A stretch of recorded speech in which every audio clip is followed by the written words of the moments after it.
Chapter 1. A world in peril. In the beginning, the world was shrouded in darkness.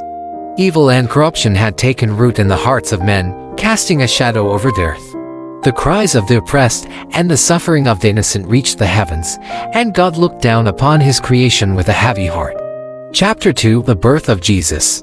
In a humble manger in Bethlehem, a child was born who would change the course of history. Jesus, the Son of God, entered the world as a beacon of hope. His life was marked by miracles, compassion, and an unwavering devotion to his divine mission. Chapter 3. The divine calling. As Jesus grew, he felt a deep calling from within. He knew that his purpose was to confront the darkness that had taken hold of the world. God's guidance was ever present, leading Jesus along the path of righteousness. Chapter 4. Gathering disciples. Jesus began to gather a group of loyal disciples who would help him spread the message of love, forgiveness, and redemption. Through his teachings and the miracles he performed, the disciples witnessed the divine power that guided him. Chapter 5.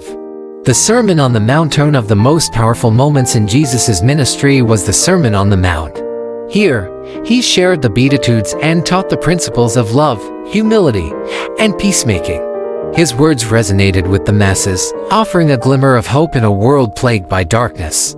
Chapter 6. Confronting evil. As Jesus' reputation grew, so did the opposition from those who sought to maintain their grip on power and perpetuate corruption.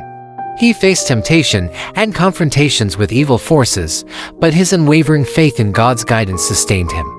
Chapter 7. The Crucifixion and Resurrection. The ultimate test of Jesus' mission came with his crucifixion.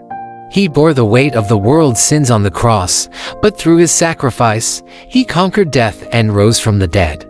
This miraculous event marked the ultimate triumph of good over evil. Chapter 8. The spread of the gospel. After his resurrection, Jesus' disciples carried his message to the ends of the earth. Guided by the Holy Spirit, they spread the teachings of love, forgiveness, and salvation, bringing light to a world plagued by darkness. Chapter 9. The End of Days. The book concludes with a reflection on the belief that one day, Jesus will return to vanquish evil once and for all. The world will be cleansed, and a new era of peace and righteousness will begin, guided by the divine hand of God. Divine Destiny. The guiding light of God is a story of hope, redemption, and the eternal struggle between good and evil. It reminds us that even in the darkest of times, God's guidance can lead us toward a better, more compassionate world.